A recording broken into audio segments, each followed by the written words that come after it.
Or are we obstacles for them? That's the next characteristic of a kafir.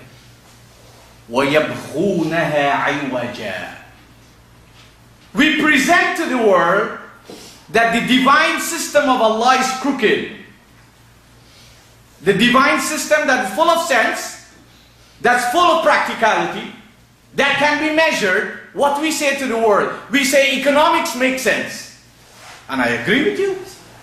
Politics makes sense. So we are very involved in economic pursuit. Nobody's telling you shouldn't. We're very ambitious to support politicians or to become political leaders. That's your human right. Who am I to tell you no?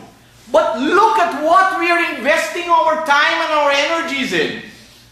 We are rarely investing our time and our talents and our energies to review how we were brought up, how we were brought up, the values we adopted, the lifestyle we have been living, and where it is taking us. The worst thing is to have light in front of us, and instead of seeing light, we see darkness. So let me repeat these three terms and leave for today. Knowing fully well what I said, a kafir is not somebody who is other than a Muslim. Because we're talking two languages here. We're talking language of Qur'an and we're talking language of society. Muslims have an idea who are Muslims and who's not. They can make Muslims overnight and break them overnight. They turn Hindu overnight to Muslim. They turn Christian overnight to Muslim. They turn anybody in a short while with this magical thing they call Shahada. You can see it. It happens at weddings. It happens all over the place. Qur'an has a different definition and characteristic of a Muslim. So a kafir is not somebody who is outside this Muslim community. A kafir can very much be inside the Muslim community and very much be Muslims if you use the Qur'an as the standard.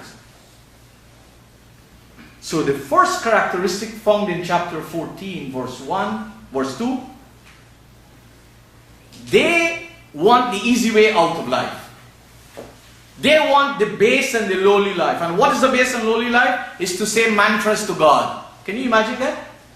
Every week, people say mantras to Allah. Every day in their life, they say lots of Arabic to Allah. They make Arabic dua, they say Arabic slogans, they read Arabic for people when they are born, when they are dead, when they get married. That's what they do. And when the people feel they need a Qur'an Sharif, they read Arabic for them. This is choosing dunya over akhirah. Because akhirah is what? Is a life of practicality that has to be worked for and give time for the fruits to grow. Akhirah means to be concerned about tomorrow. Akhirah means to be concerned about next week. Akhirah means to be concerned about next month. Akhirah means to be concerned about next year. Akhirah means to be concerned about 10 years from now. Akhirah doesn't mean when you're dead. This Qur'an doesn't tell you it's better for you to die. It tells you work and live for the best things you can ever work for yourself, your family, your community, and the society at large. It doesn't tell you that dying is better than living. In fact, dying figuratively in the Qur'an is the most horrible state of people while they're still alive. The next one is being an obstacle to people to divine loftiness. Imagine I am listening to divine loftiness, sense and intelligence. But what do? When I go to people, they ask me, where did you go for Jummah? Oh, I went to some place there. What did you hear? Oh, I don't hear the things I normally used to hear. You don't hear singing here. We don't sing here. You don't hear me reading Arabic and show you how good is my Arabic or not. I don't do that. Because why?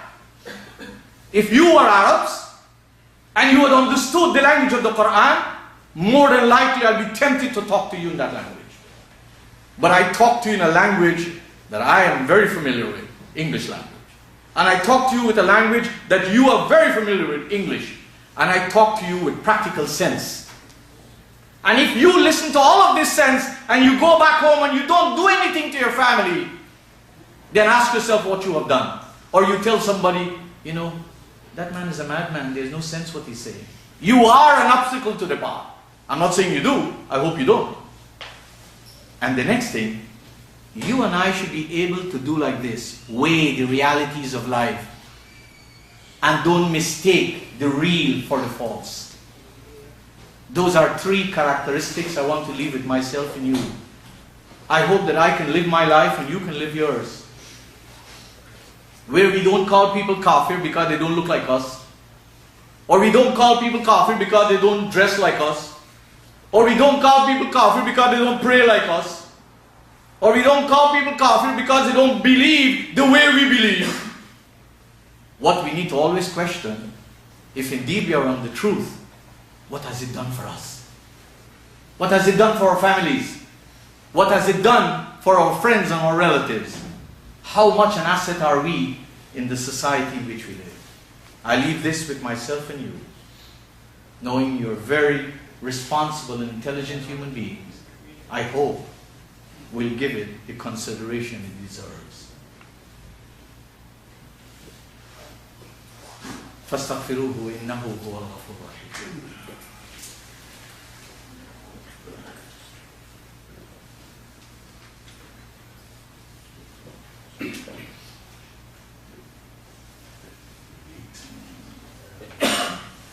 Brothers and sisters, this is a great opportunity for us to meet and to share.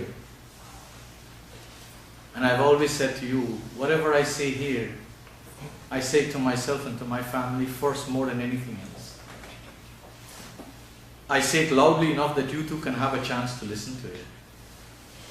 All I can tell you, let us all show more love for ourselves. Let us show more care for our families. Let us all show more responsibility to the society in which we live in. The divine system is not unfair. The Qur'an tells us in conclusion, in chapter 53, verse 39 and 40, human life is based on efforts. Human life is based on efforts. My parents used to say to me, I'm sure your good parents said to you too, it's how you make your bed, that's how you're going to find it when you go to lie on it. They used to say to me also, if you plant a mango seed, you wouldn't get pawpaw when it's bearing. It's what you plant. Remember this. Don't insult your intelligence by just saying words and expect anything special to happen. I always say this to myself and you. The great physicist of the age, Einstein, said, it's only a fool who does the same thing all the time but expects different results. I want progress for myself, my family, happiness, all great things, and I have to work for it. I can't hold you accountable and responsible for it. And I'm sure you want the same thing. Don't hold me responsible and accountable for it.